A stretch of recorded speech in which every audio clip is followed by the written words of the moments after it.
تمام انبیاء وہاں پہ پہلے سے ہی موجود تھے. یہاں سے بھی میرے نبی کی شان واضح ہوتی ہے. آج اگر کوئی بندہ کسی کے گھر میں کوئی کسی کا مرشد جائے تو مرید مرشد کے جانے کے بعد بے ادبی سمجھتا ہے. مرید اپنے مرشد کے سٹیج پہ آنے سے پہلے سٹیج کے سامنے کھڑا ہو کے انتظار کے لیے جھومتا ہے کہ کب آئے گا میرا مرشد تو میں اپنے مرشد کا دیدار کروں گا. یہ مقام ہوتا ہے اس بڑے شخصیت کے آنے کا کہ بڑی شخصیت کی ایک نشانی ہوتی ہے کہ جو بعد میں آتا ہے وہ کہ عظمت کا مالک ہوتا ہے جو ہزاروں کا مجمع کھڑا ہو کے اس کے انتظار میں وہاں پہ لائن در لائن لگا ہوا ہوتا ہے.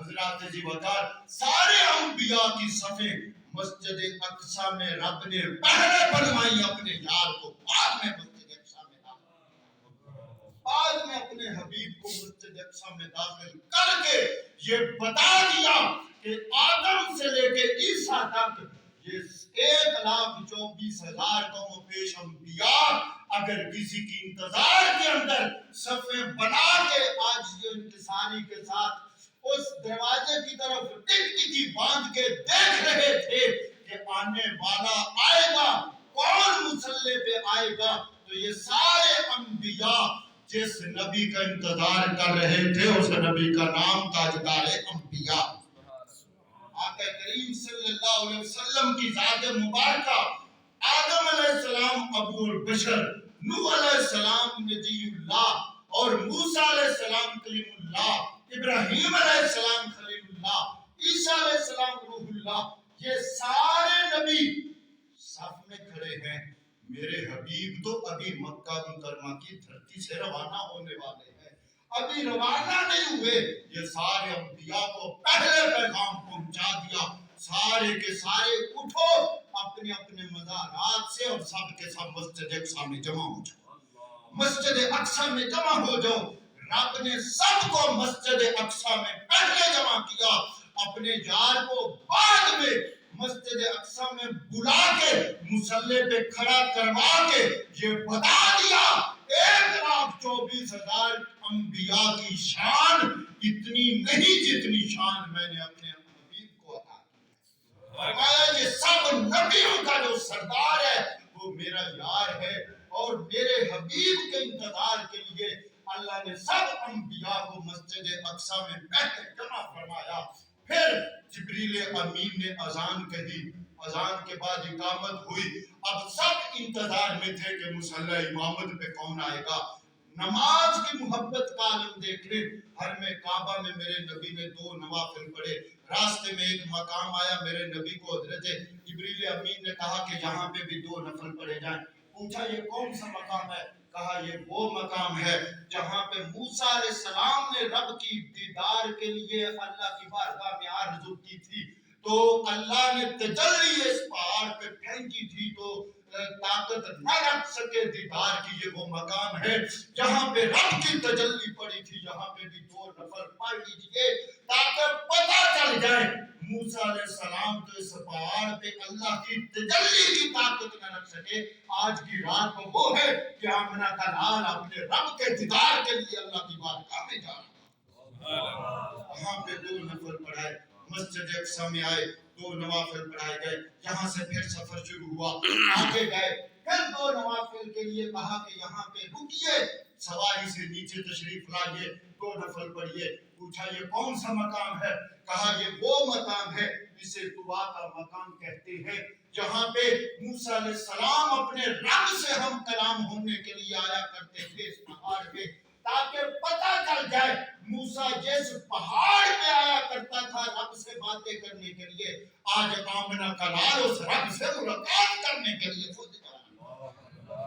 پھر آپ آگے تشریف لے گئے سدرہ پہ گئے 2 نوافل پڑھے. وہاں پہ پوچھا جبریل یہ کون سا مقام ہے؟ عرض کی یا رسول اللہ یہ مقام سدرہ ہے. پھر بیت المعمور پہ گئے وہاں پہ پھر 2 نوافل پڑھے. یہ کون سا مقام ہے؟ کہا یہ فرشتوں کا کعبہ ہے. سفر کا آغاز ہوا تھا تو کعبہ اللہ میں 2 نوافل اپنے کعبہ میں پڑھ کے آغاز کیا تھا. تو یہ جو کعبہ اللہ یہ اللہ نے زمین والوں کے لیے طواف کا ذریعہ بنایا اور بالکل کعبۃ اللہ کے سیدھ کے اوپر آسمان پہ اللہ نے بیت المعمور بنایا. وہ فرشتوں کا کعبہ ہے. جس کا طواف فرشتے کریں اسے بیت المعمور کہتے ہیں اور جس کا طواف انسان کرے اسے اللہ کعبۃ اللہ کے نام سے اسے پکارا جاتا ہے. رات جی وقار وہاں پہ 2 نوافل پڑھے. پھر آگے میرے آقا کریم صلی اللہ علیہ وسلم کا سفر شروع ہوا. اللہ کی بارگاہ میں مقام لاہوت کو بھی کراس کیا, ہاہوت کو بھی کراس کیا.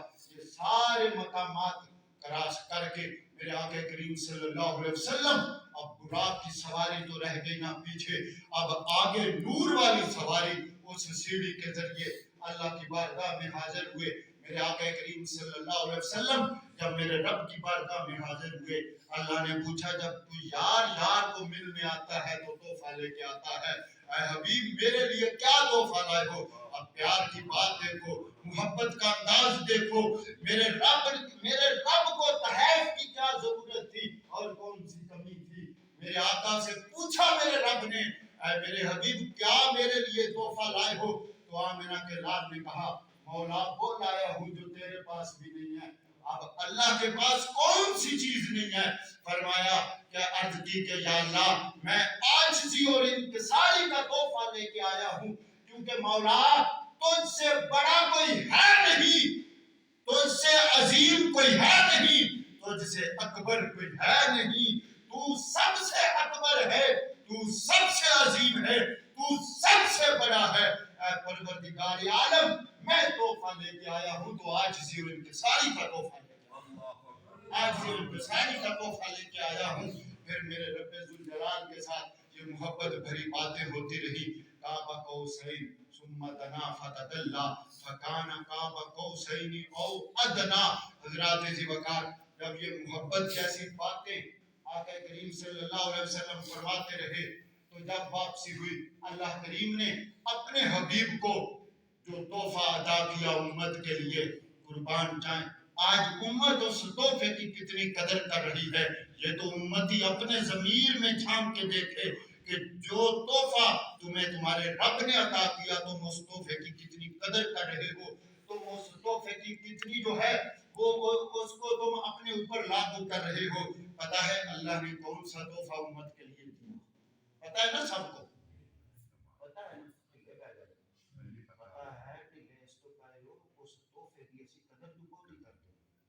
نماز کا تحفہ رب ذوالجلال نے عطا کیا, اور یہ بھی پتہ ہے نا کتنی نمازیں عطا کی تھی؟ ماشاءاللہ اونچی آواز سے کتنی نمازیں؟ کتنی؟ 50 نمازیں میرے رب نے عطا کی. میرے آقا کریم صلی اللہ علیہ وسلم تشریف لائے پہلے آسمان پہ, یعنی 7ویں آسمان پہ ملاقات ہوئی حضرت ابراہیم علیہ السلام سے. اونچی کہی سبحان اللہ.